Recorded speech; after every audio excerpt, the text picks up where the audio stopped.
Center for Juvenile Justice Reform at the McCourt School of Public Policy at Georgetown University has been involved in working on crossover youth issues for a number of years now.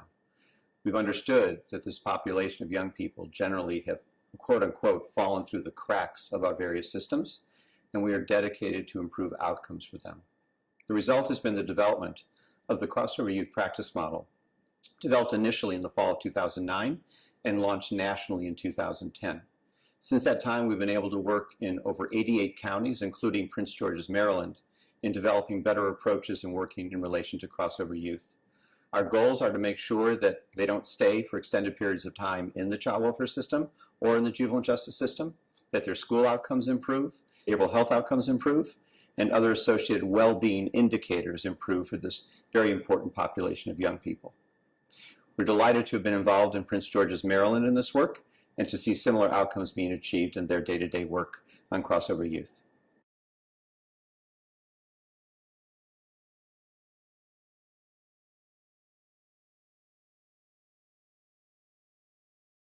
My name is Kathy Hollenberg-Surrett, and I am the coordinating judge of the Family Division for the Circuit Court for Prince George's County. I'm Lawrence L. Martin, Jr. I'm an associate judge of the Circuit Court for Prince George's County. I am a trial judge here in the state of Maryland. My name is Kristen Heilman Adams. I am a family magistrate in Prince George's County with the Circuit Court, and I specifically handle juvenile cases, both delinquency and dependency. My name is Magistrate Althea Stewart Jones, and I am a family magistrate who does juvenile work in the Circuit Court for Prince George's County, Maryland. My name is Yvonne Robinson. I am Chief of the Juvenile Division of the Prince George's County State's Attorney's Office. My name is Milton McIver. I'm an Associate County Attorney with Prince George's County Office of Law. My name is Patricia Waldman. I am the Supervising Attorney for the Child Advocacy Unit at Maryland Legal Aid. Stacy Reed Swain, Assistant Director for Child, Adult, and Family Services with the Prince George's County Department of Social Services. Walter Jackson, Deputy Assistant Director, Child, Adult, and Family Services with the Prince George's County Department of Social Services. My name is Ken Wardlaw. I'm an attorney with the Office of the Public Defender's Child in Need of Assistance Unit. And I'm Evan Wilson. I'm an attorney with the Office of the Public Defender as well, and I'm in the Juvenile Delinquency Division. My name is Kwabena Tufo, Maryland Department of Juvenile Services, Assistant Regional Director for Prince George's County. Kayla Pierce, Maryland Department of Juvenile Services, Assistant Regional Director in Prince George's County, and I'm on the case management side. I think when a youth comes into our system as a result of abuse or neglect, that youth has a number of challenges that are in addition to those that come with just being an adolescent. And a lot of times these challenges result in the youth reacting to a placement or a circumstance with actions that are deemed delinquent. We had foster youth who were actually getting deeper into the delinquency system simply as a result of them being foster youth as opposed to a child who is with his or her parents. I believe sometimes some of the challenges have to do with obtaining reports. Reports come from both the social services and the Department of Juvenile Services, and a lot of times we do get the reports from the Department of Juvenile Services, but a lot of times we do not get reports from social services. So I think there needs to be a little bit better communication and maybe just have one person writing reports so that everybody who's involved can know what's going on. Well, basically what we were seeing is in our center child in need of assistance practice, when we saw that there was a youth who was also involved in the delinquency area that was handled by someone else, the information was not flowing back and forth.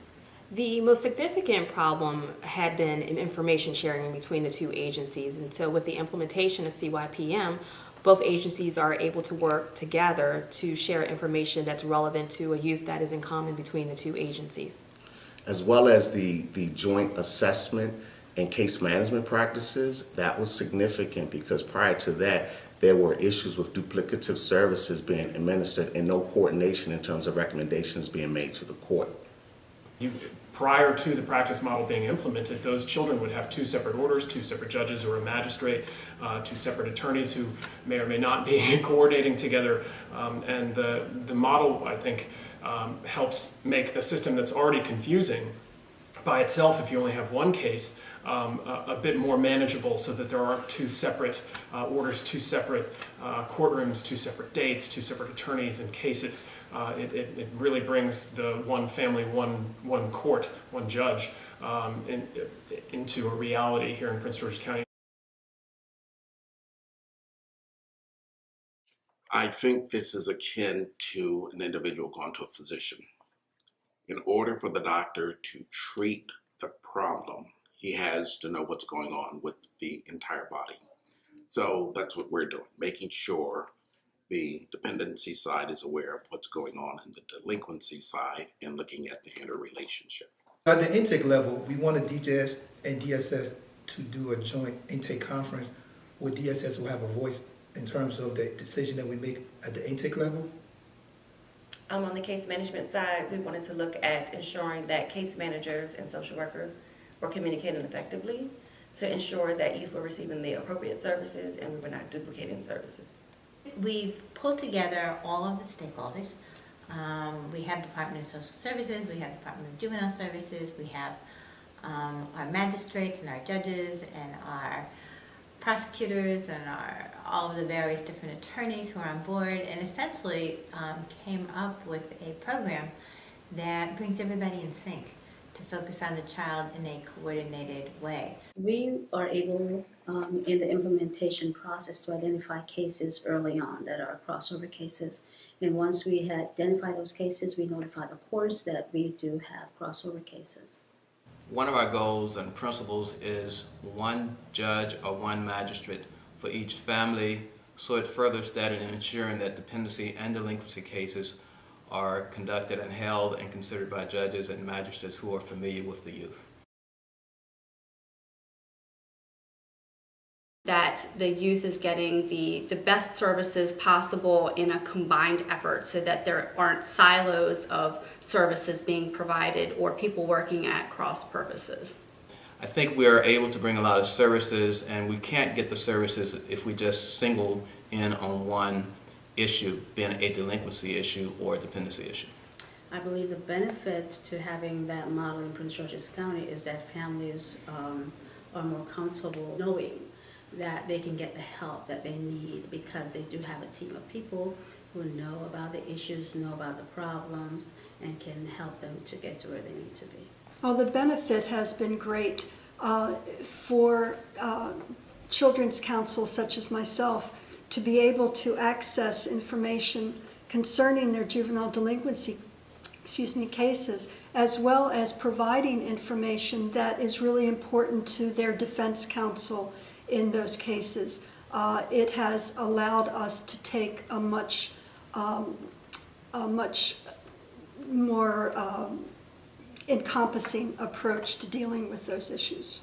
We have been successful with respect to coordinating case management, collaboration between the Department of Juvenile Services and the Department of Social Services, and most importantly, information sharing between the 2 agencies. And the significance is that prior to that, there was no structured processes in place for information sharing, for joint development of assessment tools to monitor the crossover youth population. So we were able to put systematic processes in place to ensure the continuity of service delivery for both children in the child welfare system as well as the juvenile justice system.